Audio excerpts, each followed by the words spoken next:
দিল্লি থেকে আগরতলাগামী Tripura Sundari express Jogendranagar rail station থেকে কিছুটা আগে খয়েরপুর দাসপাড়া এলাকায় যান্ত্রিক গোলযোগের কারণে আটকে পড়ে সকাল 6:30 থেকে 10টা পর্যন্ত আটকে থাকে ট্রেন। পরবর্তীতে প্রাথমিক সারাই করার পর ট্রেনটি গন্তব্যে পৌঁছায় বলে জানা গেছে। অপরদিকে যাত্রী সাধারণ বাড়িঘরে পৌঁছানোর উদ্দেশ্যে ভোগান্তির শিকার হয়। খবর পেয়ে অটো চালকরা চলে আসে এবং চড়া ভাড়ায় কিছু কিছু যাত্রীদের বাড়ি পৌঁছে দেয়। প্রশ্ন উঠেছে, আগরতলা স্টেশনের এত কাছে এসে ইঞ্জিন বিকল হওয়ার পরও কেন এত সময় লাগলো সারাই করতে? অপরদিকে স্টেশন থেকে দূরপাল্লার অন্যান্য ট্রেন ছাড়তেও দেরি হয়, ফলে স্টেশনেও যাত্রীদের ভোগান্তির শিকার হতে হয়।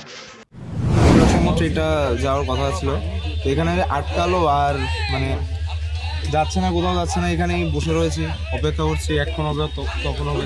কোথায় থেকে এসেছেন আপনারা? আমরা আসছি গুয়াহাটি থেকে আসছিলাম। গুয়াহাটি ট্রেন ছিল। গুয়াহাটি থেকে কোথায়? গুয়াহাটি টু আগরতলা। কোন জায়গায় আটকে আছেন আপনি? এখানে জুয়েল রং আটকে রয়েছে কতক্ষণ ধরে, প্রায় 6:30 থেকে এখানে আটকে রয়েছে। क्या है? मैं तो गोवा से आ रहा हूँ। गोवा से आ रहे हैं। कितनी देर यहाँ पर रुक कर रखे आप? 6 बजे आए थे हम लोग यहाँ पे। अच्छा, अभी तो कितना हो गया,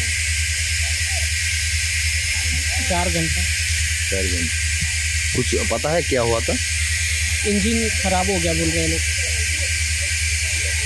ठीक।